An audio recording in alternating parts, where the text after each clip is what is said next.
일단 소나기는 피하고 보자 해서 다시 부동산의 규제를 일부 풀어줬어요. 미국이 괴롭히고 경기도 너무 안 좋으니 하는 건데 중국이 똑똑하게 구조조정을 한다면 5년은 정말 힘들겠지만 그 뒤에는 중국에 대해서 기대감을 가져볼 수도 있을 것 같습니다라고 했을 텐데 부동산 다시 만지작거린다는 건 이거는 뭐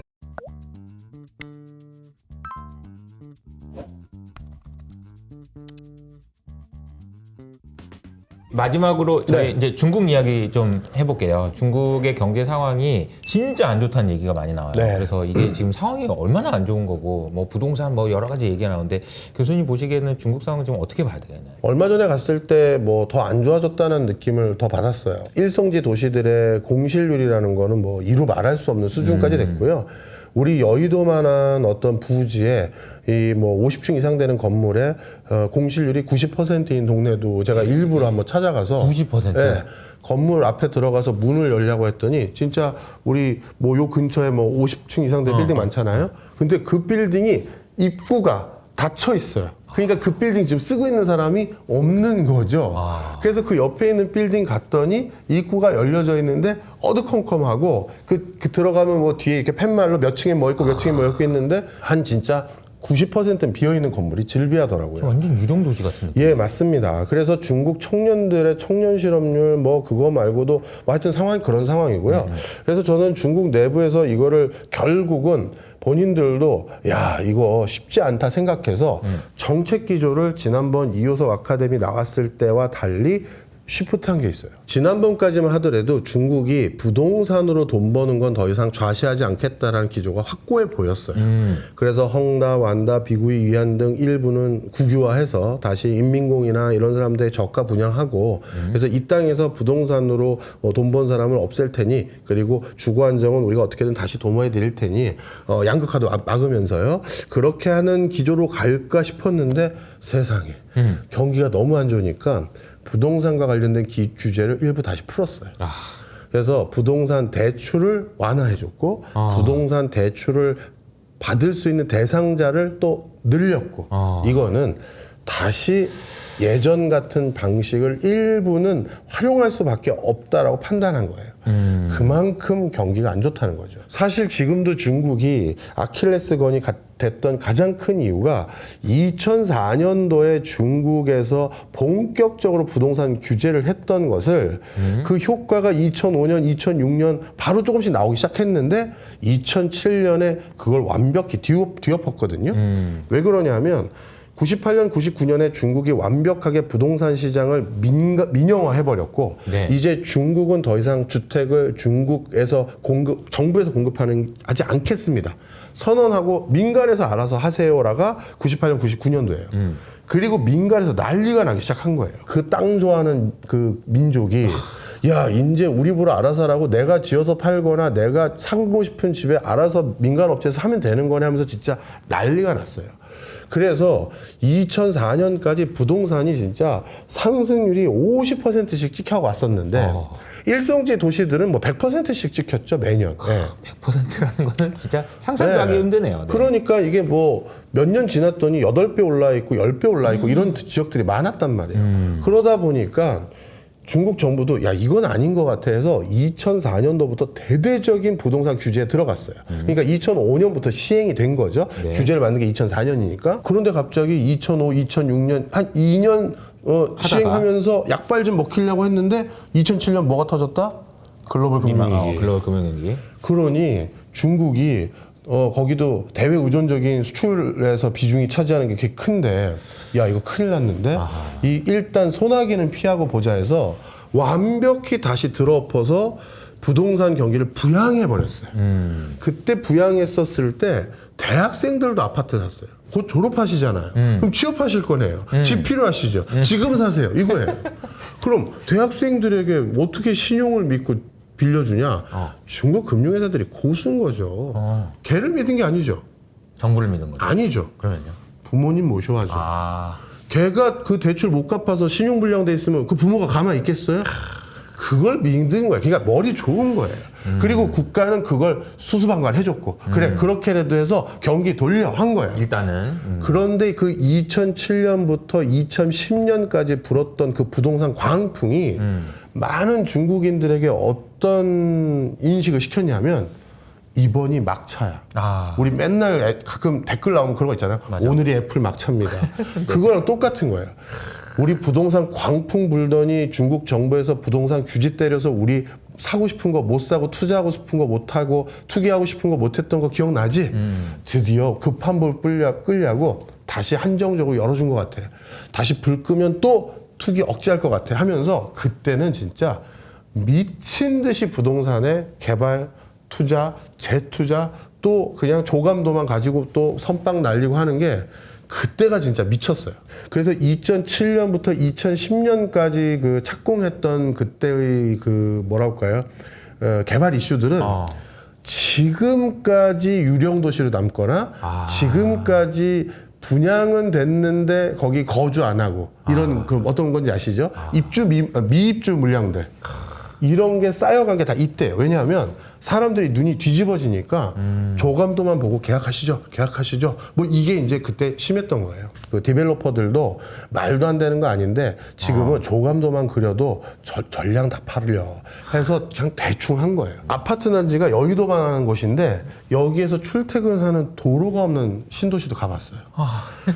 여기에서 출퇴근하는 길이 지방의 그 농지 옆에 있는 그 뭐죠? 조그만 또랑 같은 길 그거만 있는 동네가 있어요. 야 이거 미치겠다. 뭐냐? 그리고 그나마 사람들이 출퇴근하려고 선택한 길은 그 공사할 때 대형 덤프트럭 왔다 갔다 하려고 2차선 만들어 놓은 거 있죠? 그게 아직도 쓰고 있더라고요. 그 공사 현장에 쓰려고 했던 거. 야 그래서 이게 진짜 얘네가 그 당시에 얼마나 무대책으로 그냥 했는지가 그때 느껴졌는데 그런 나라가 지금 다시 부동산의 규제를 또 일부 풀어줬어요. 그만큼 내수가 어렵다는 거죠. 처음에 이제 이야기를 정리를 해보면 처음에 일성지 가셔가지고 네. 공실률 90%인 건물에 가봤다. 네. 얼마나 어수선한지 그 얘기를 해주신 다음에 그럼에도 불구하고 그렇게 공급 과잉임에도 불구하고 부동산 규제를 또 풀어주는 것 같더라. 근데 옛날에 생각해보면 2004년, 2007년 이때쯤 또 풀어줘가지고 그 난리가 난 건데 또 지금 이러고 있으니 네. 이러고 싶어서 이러겠냐. 그렇죠. 얼마나 안 좋으면 이러겠냐 이런 거네요. 그래서 국가 정책이라는 게 굉장히 중요해요. 우리가 이 볼펜을 살짝만 여기 5도를 벌려볼게요. 그리고 이 길로 가는 사람하고 이 길로 가는 사람이 하루만 이 길로 가다 보면 전혀 다른 데 있잖아요. 무슨 얘기냐면 처음에 중국은 어쩔 수 없이 인프라가 부재하다 보니 SOC 사업 해야 될 수밖에 없고 주거나 이런 것들을 국민소득이 너무 빨리 올라가니까 눈높이에 맞춰서 제공할 수밖에 없게 돼버렸어요. 그게 되다 보니 경제가 많은 부분 그걸로 굴러가게 됐고 그러다 보니까 이거는 국가 경제를 지탱하는 하나의 엔진으로 진화 발전을 해버린 거예요. 그런데 그 엔진을 꺼버리고 다른 엔진을 새로 만들려면 이거는 몇 개월이나 2, 3년 안에 할 수 있는 일이 아니거든요. 10년 이상의 체질 전환이 필요해요. 그리고 그 과정에서는 어마어마하게 혹독한 구조조정이나 이런 게 있어야 되는데 맞아요. 지금은 그걸 중국이 해볼까 하다가 미국이 괴롭히고 경기도 너무 안 좋으니 다시 꺼가는 엔진을 야 어쩔 수 없어 돌리자. 이게 언발의 오줌 누기인지 아는데 하는 건데 이거는 저는 언발의 오줌 누기 좌충수다 이렇게 생각을 합니다. 이게 방향을 요 그림을 그려주셨는데 저는 이 그림을 보면서 우리나라의 가계부채나 아니면 우리나라의 부동산 문제도 어찌 보면 똑같다라는 생각. 처음에 이렇게 시작해서 이거 안 하면 안 되는 나라가 돼버린 거잖아요. 네. 이게 좀 안타까운 생각도 좀 드네요. 중국 얘기를 해주셨지만 우리나라 얘기를 해주셔서 말씀드리지만 우리나라도 똑같았어요. 이게 한번 살짝 선을 바꾸면 이렇게 되는 건데 박정희 대통령 시절에 너무나도 많은 사람들이 서울에 몰려 살기 시작했고 그런 사람들이 뭔가 판자촌 말고 그냥 무허가 건물 말고 제대로 된 집을 지어서 공급받고 싶은데 얼마나 열정이 있었겠어요. 네, 그런데 그 사람들에게 대규모로 집을 공급해 줄 수 있는 규모감 있는 종합건설사 없거든요. 그래서 정부가 그때 허용해 준 게 야 건설회사 니네 한 뭐 100만 가구 우리 이제 그 아파트 같은 거 조성해야 되는데 니네 1년에 지을 수 있는 돈이 얼마야? 500가구예요. 뭐야 이렇게 되는 거잖아요. 그럼 대단지는 조성할 수 있어? 없는데요. 그러면 선분양이라는 제도 만들어줄게. 아하. 돈부터 받아. 저희 돈 집도 없으니까. 없는데 집도 없는데 그냥 그렇게 돈부터 먼저 받아도 돼요?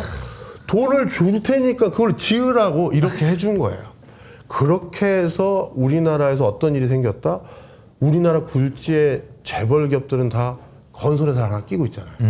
그때 떼돈 번 거거든요. 돈을 먼저 받으니까 사실은. 네, 돈을 먼저 받고 그리고 그걸 가지고 집을 크게 지어서 공급하니 내 돈 가지고 공급한 것도 아니고 국가가 일부 또 집 지으라고 돈도 싸게 빌려주고 땅 짓고 헤엄치기죠. 엄청난 레버리지죠. 그렇죠. 그래서 우리나라의 최고 부자들은 다 부동산을 끼고 거기까지 올라간 거예요. 그래서 누군가는 역량 있고 비즈니스 정신도 있어서 그렇게 돈 번 걸로 난 자동차 해야지, 난 반도체 해야지 한 사람이 있고 계속 부동산만 한 사람도 있고 그렇게 된 건데 그러다 보니까 어떻게 됐다? 그 특정 초창기에 건설업 했던 사람 중에서 국가와 그렇게 대규모 단지 조성했던 사람들이 돈을 엄청나게 벌었고 그 뒤에 우리나라는 건설업이라는 게 10대 건설사의 과점 시장으로 진화 발전해버린 거예요. 그래서 우리나라 주택의 거의 70% 가까이를 이 10개 건설사가 짓고 있잖아요. 그러니까 이것도 국가가 그 당시에 그럴 수밖에 없는 정책을 하다 보니까 진화 발전이 이렇게 돼버렸고 지금은 어쩔 수 없이 우리 모두가 살고 싶은 집은 이 10개 건설사 중에 하나에서 짓고 있는 집인 거예요. 중국은 그럼 지금 그 상황에서 본인들도 또 계속 그 엔진을 끌 수가 없는 상황이 돼버린 거죠.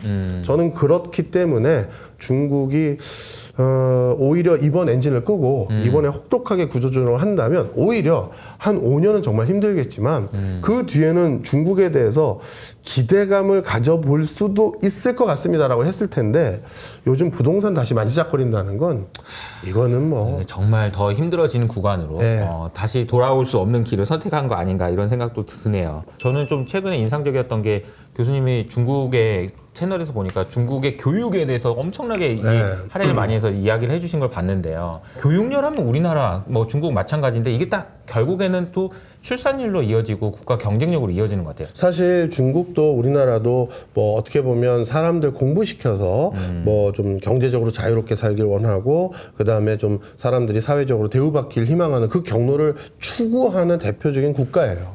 그런데 중국의 국민들을 대상으로 여러 설문조사를 한 결과를 보면 중국 국민들이 원하는 사회 구조 개혁의 1순위가 민주주의가 아니에요. SNS로 자유롭게 표현 못하고요. 뭐 언론의 자유가 통제되어 있고 이게 아니라요. 1순위가 제발 부정부패를 막아달라는 거예요. 중국의 재계서열 1등부터 1000등까지를 보면 홍얼다이, 관얼다이. 이 다이라는 건 자식이고 얼은 이얼. 그러니까 얼다이가 자식이란 뜻이에요. 그러니까 관얼다이는 관료의 자제. 홍얼다이는 혁명 세대의 자제. 걔네들이 특권을 다 가져간 거예요. 실제 중국의 일종의 낙하산이네요. 그렇죠. 중국의 대표적인 공기업이나 또는 민간 사기업들 보면 그 회장님은 어떻게 그렇게 어린 나이에 그렇게 큰 사업을 성공했대? 보면 아버님이 누구래? 할아버지가 누구래? 다 그건 거예요. 근데 중국 국민들이 이 생각하는 거죠. 야, 나도 그런 능력이 있어. 근데 나는 빼먹고 줄 없어서 나는 그걸 못한 거야. 그게 많은 거예요. 그래서 제발 그 부정부패를 끊어주십시오. 그리고 지금 격차가 너무 벌어져서 도저히 내가 저 사람들을 따라잡겠다는 생각이 안 드는데 양극화도 좀 완화시켜 주십시오. 자, 그러면 부정부패를 완화하고 양극화를 완화했었을 때 내가 역량을 발휘할 수 있게 해준다? 그렇게 하기 위해서도 필요한 게 교육이죠. 나도 칭화대 나왔어. 나도 쟤만큼 능력이 있어. 이게 있고 양극화를 좀 완화해주면 저 좀 부자인 친구랑 나랑 그래도 좀 격차는 있지만 내가 뛰어보면 이길 수 있을 것 같으면 그땐 뛰는데 너무 격차가 벌어지면 안 뛰어요. 그래서 그것도 중국이 요즘 자꾸 누르면서 뭐 공동부윤이 해서 멀쩡한 기업들에게 야, 너 저기 기부 좀 많이 해. 그런 거 막 강요하고 강제해버리고 하면서 격차를 자꾸 줄여가는 게 그런 판을 만들려고 하는데 그러면 저도 이제 뛰어봐야지 하려고 이 국민들에게 내재 역량을 높여줘야 되잖아요. 그게 딱 하나 교육이에요. 근데 교육도 중국에서는 그동안 사실 그렇게 페어하지 않았어요. 일단 첫 번째 중국이 페어하지 않았던 가장 큰 이유 중에 하나가 일단 중국도 우리나라 못지않은 어마어마한 사교육 시장이 형성돼 있어요. 그러다 보니 시진핑이 거의 이 주식회사를 무슨 사단법인, 재단법인으로 만들어버리는 이 사교육 회사들. 메가스터디가 갑자기 뭐 사단법인이 됐다고 해야 되나? 재단법인이 돼서 영리 활동을 못하게 만들어버린다든가 이런 것도 했는데 이런 게 사실 예전부터 중국인들이 내부적으로 가지고 있는 압박이에요. 제가 제 채널에서 했던 거지만 우리는 중국이 뭐 과거 제도를 만들어서 기회균등을 준다고 대부분 생각하잖아요. 맞아요. 과거제도. 그런데 중국 국민들에게 착시 효과를 주기 위한 게 사실 과거 제도였고 지금의 교육 제도 이어지는 거지. 그렇구나. 실제 페어하지 않아요. 어떻게 되냐면 실제 능력만 있으면 모두 과거에 합격해서 중앙 관료로 입신양명할 수 있습니다가 되지만 그 게임을 들여다보면 페어하지 않은 게 자, 과거 시험이 몇 단계로 나눠져 있어요. 이걸 다 합격하려면 적어도 5년에서 10년 정도 공부에 매진해야 돼요. 공부에 매진. 예, 그러면 공부에 먹고 매진하려면 살만 해야지. 그렇죠. 일반 서민들, 농민 자제들 이런 사람들은 매진할 수 없거든요. 어마어마한 IQ 천재 뭐 그런 사람은 할 수 있겠지만 일반인의 노력 가지고 갭을 넘어갈 수가 없어요. 그냥 더 황당한 게 혹시 그런 역량이 있어서 공부를 어떻게든 농사 지으면서 책 보면서 공부해서 시험에 합격할 수 있는 역량이 있어도 네. 시험 제도가 불공평해요. 과거 시험 보러 북경에 또 중경에 가야 되거든요. 근데 중국은 가는데 2달 걸려요. 물론 어느 지자체에서는 나중에는 그렇게 우리 동네 최고 인재가 시험 보러 갔더니 그 집골로 도착하고 이미 체력은 방전이 돼서 시험 이 붓을 못 들어서 힘이 이게 들어가지고 시험 망쳤대더라 해서 그 동네 지자체 주민들이 십시일반 돈 모아서 가마 태워서 보낸 건 있었어요. 그거는 자족이 해당되는 협동조합의 정신인 거지 제도가 해준 게 아니에요.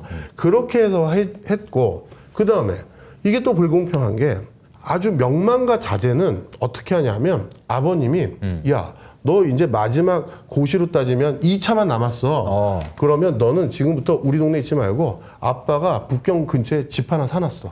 글로 가. 미리 어떻게 보면 현지 전지훈련 하는 거죠. 네. 전지훈련하고 거기서 끝이 아니에요.